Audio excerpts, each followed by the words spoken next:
Hello, and welcome back to Tomato Tomahto. It is our third episode. Wow. What an accomplishment. I mean, three episodes and like 60 hours of audio editing? That is so worth it, right? But anyway, after the last episode dropped, which was our second episode, I received an email with some feedback that essentially said something along the lines of, Talia, you talk fast. And I said, what? Me? What? Who told you? So I'd like to take this opportunity now to formally announce my commitment to talking slower and to pronouncing every word with some space around each word so that everything comes across, understandably and audibly. But let's get into it. So in our last episode, we learned how my interviewees define their accent. Now, let's look at what an accent can mean and what it communicates about a person. I asked my interviewees, what does your accent mean to you, and what does it signify about you? Does it communicate other social identifiers like race or ethnicity? Does it signify where you're from or who you were raised by? And I wanted to start the order of these interviews, again with Mr. Robson, because his answer discusses the validity of accent stereotypes. And it also sets up a lot of the other themes you'll encounter over the course of these interviews. In particular, the idea of accents as a tool for inclusion, exclusion, ostracization, and community. Let's go to him now. Well, for a start, as the world's becoming smaller, and smaller and smaller, it's been on this journey for a long time where, people come up with stories about it's a small world, I bumped into so-and-so. The fact that we're all traveling, I think, kind of strong accents are dying out in some way. Like, they still exist in England. There's still a strong Liverpudlian accent, still a strong Cockney London accent, strong Geordie accent. In the Northeast, there's lots of names for the accents. But there are fewer and fewer people using them and kind of naturally using them as a result of the world changing. It's this interesting thing. I'm a big sports fan, and I'm not necessarily a geographical sports fan, but there's this whole tribal atmosphere to following sports, and it's this idea of othering. Like, humans like to other each other, us and them, me against the world, all that stuff. And I think in sport you can dig as deep as you like, and there's always going to be us and them. So, for example, in soccer teams, and there's a big rivalry in the city, United versus City, blue versus red. But then if you had someone from Liverpool come along, and Liverpool are another big soccer team, then the Mancunians might come together and say, well, we're from Manchester, you're from Liverpool, and other the Liverpool fan. And then if someone from London comes along, the three of the northern supporters might say, well, we're from the north, and then make fun of the southerner. And then if someone from France came along and said, well, we're English, or Scotland come along, and we're the English ones, and then other the person not from England. And then so American comes along, well, we're European. So they you can go as deep as you want, and you can bring it out as big as you want, and there's always going to be us and them. And with accents, I think there's this understanding in England that it does say a lot about where you're from. I think partly now it says a lot about how travelled you are, how diverse your experiences might be based on how strong the accent is, right? So someone who's got a really strong Liverpool accent versus someone who you could tell with a trained ear that they're from Liverpool. I don't know if you watch the Great British Baking Show, but Paul Hollywood is from Liverpool, but he doesn't sound like everyone from Liverpool. It's a little bit more subtle. So what does that say about him versus the person who you can barely understand, who's trying to say, I want some chicken and a can of Coke? That's the Liverpool accent, but what does that, what assumptions would you make about those two people? For me, I think maybe, out of luck, out of not necessarily choice, or maybe it was a subconscious choice of being neutral. What does that say about how educated I am? What does that say about what kind of house I live in? And I think there are some assumptions, but there are also some truths in that as well. So I think it does say a lot. I think it says a lot about socioeconomics, geography, yes, a little bit about history, a little bit about how much you've moved around. I'm intrigued by Mr. Robson's theory about accents.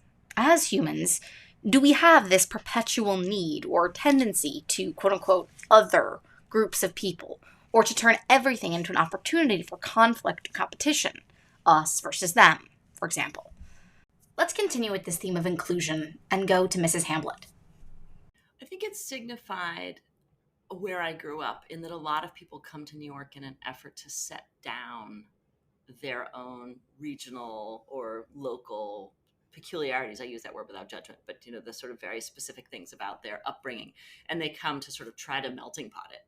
It's kind of what New Yorkers have often been, as people from other places who want to have a new place to belong. So I think my accent in some ways reflects that, and it didn't exactly come from anywhere.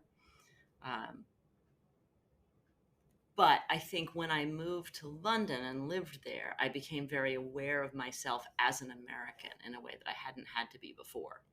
And people would say to me, "Oh, can you say that in American?" Which was an absurd question. But I also kind of understood what they meant.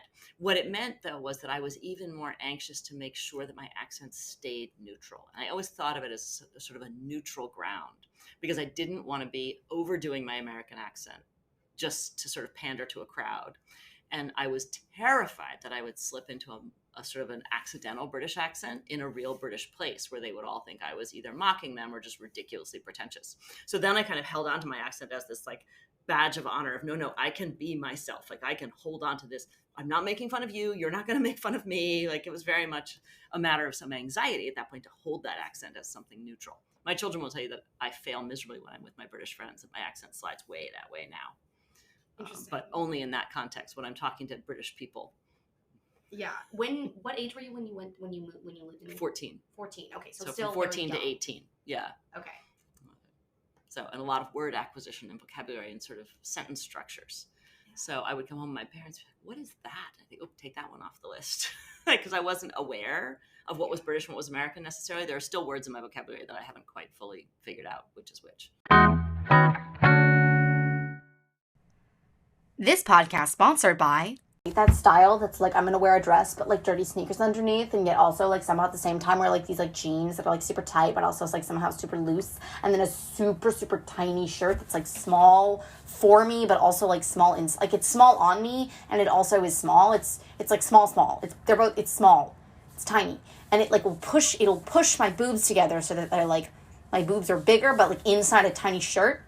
It's kind of like that scene in Tommy Boy when Chris Farley's like, "Fat guy in a little coat, fat guy in a little coat," and you're like, ha ha ha, get it? Proportions, like space and time, and visual comedy. That sponsored this episode. All right, enough with the commercials. Moving on.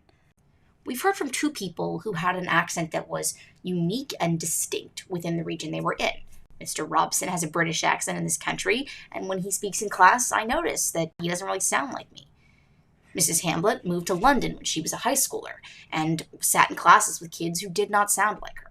Let's narrate for Mrs. Jacobs because she came to the US, changed her accent so she could better assimilate, and now when she teaches in class, even though people might not understand what the hell she's talking about because she teaches physics, people are paying attention to what she's saying, and people can understand her clearly because she's speaking in a way that's familiar to them.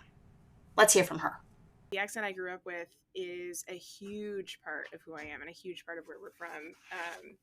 Even when we were younger, I played a lot of hockey growing up, and we would travel into Halifax, the local city, which, for anybody from away, as we would say, for anybody from away, we probably all sound the same. But when we would go into the city, they knew we were from the South Shore, and sometimes we'd encounter like a waitress at a restaurant or something, and they would hear us and say, "Oh my God, like, are you from Barrington? Are you from Barrington?" We say Barrington. "Are you from Barrington? Are you from Shelburne? Are you from, like, where are you from? Like, I know that accent." And it would be somebody from the community who would hear us and be like, "That's my people." So it's a huge part of who I am. I love being able to go home. Like, I love when I would call my grandmother, my accent would come all the way back out because that's how she talks. That's how I would talk to her. And so there's a piece of me that's kind of sad. I don't talk that way all the time. There's another piece of me that knows it's easier to not, because then I just kind of blend in. There's a piece of me that can acknowledge the privilege that comes with that being a part of my identity that I can choose to or not to reveal to people. As we know, not all identities have that flexibility. Yeah, it very much, I think, is connected in some ways to socioeconomic status, but less direct socioeconomic status and more kind of just general class in society, like very working class. I remember being in high school and playing on a hockey team that drew from kids all around the province, and a lot of them were from Halifax. And based on the way I spoke, I'm, chatting with one of these kids' dads. We're young. I'm probably 16, maybe 17.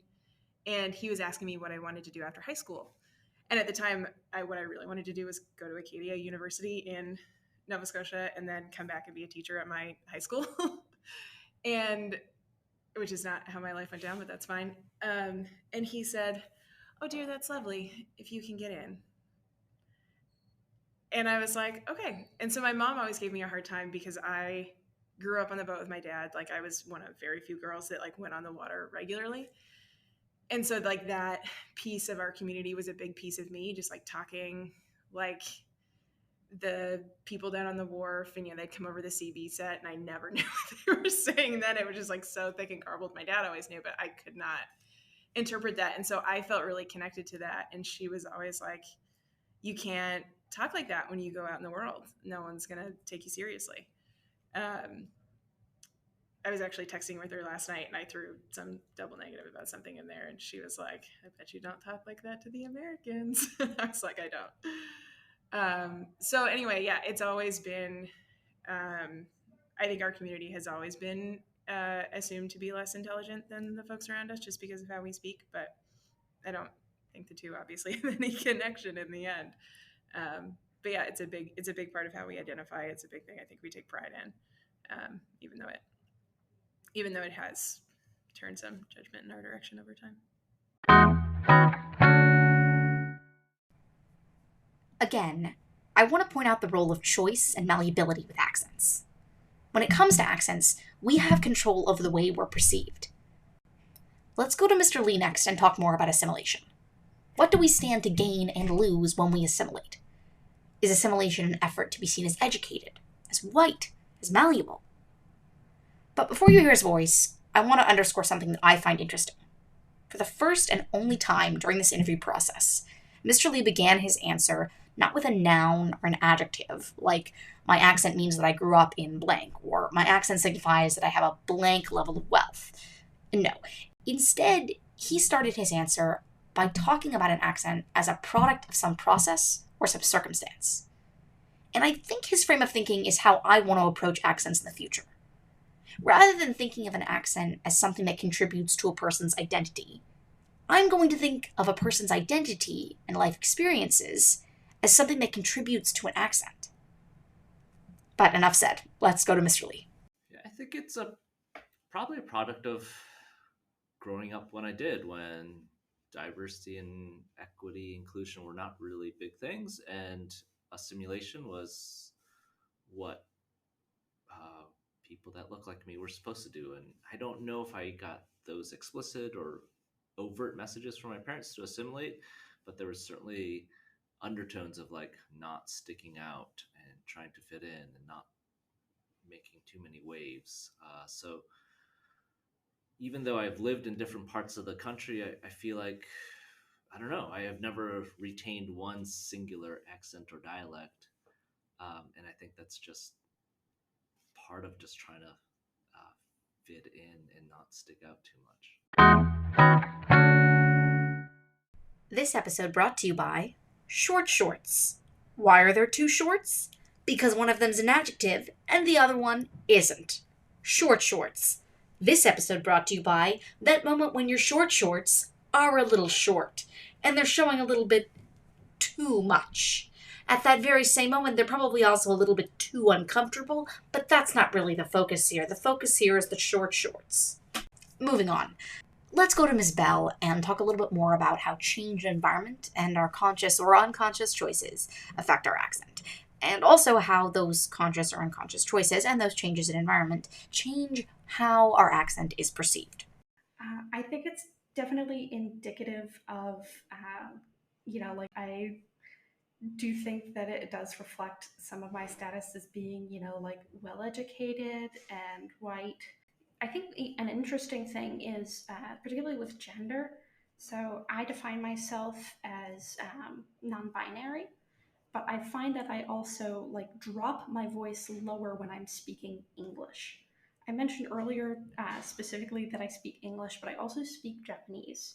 And I did study abroad in Japan. And one thing that I really noticed when speaking is I take a much higher tone of voice when speaking Japanese. Japanese doesn't necessarily have the same words and connotations with gender, so I don't know if it was like a subconscious mental shift. But the first time I was sitting with my host family in Japan that I started switching to English, they were like, "Oh my god, what? What? She just dropped like 3 octaves."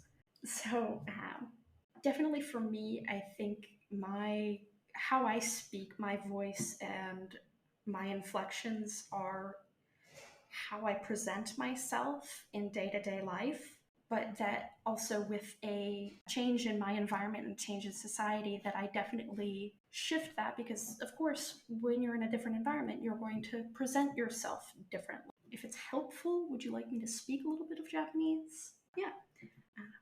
はじめまして、ベルと申します。よろしくお願いします。So if you can kind of hear, I move up a bit an octave. So I think it's very fascinating how just those things like change in environment and then how we switch our language to reflect what kind of us that we want to show to others. Could be very interesting. This podcast brought to you by Rompers. Want something that's entirely too short and yet entirely too long at the same time that will leave you in perpetual discomfort and self-consciousness? Do you want that for yourself? Do you? Seriously, do you? Yeah, I thought so. Try a romper. Well, that's it for now, folks. Make sure to catch me in my next episode where I ask my interviewees the final question I asked. What kinds of privileges and limitations does your accent give you? I will see you next time. I've been Talia Sherman, and you've been listening to Tomato Tomahto. See ya.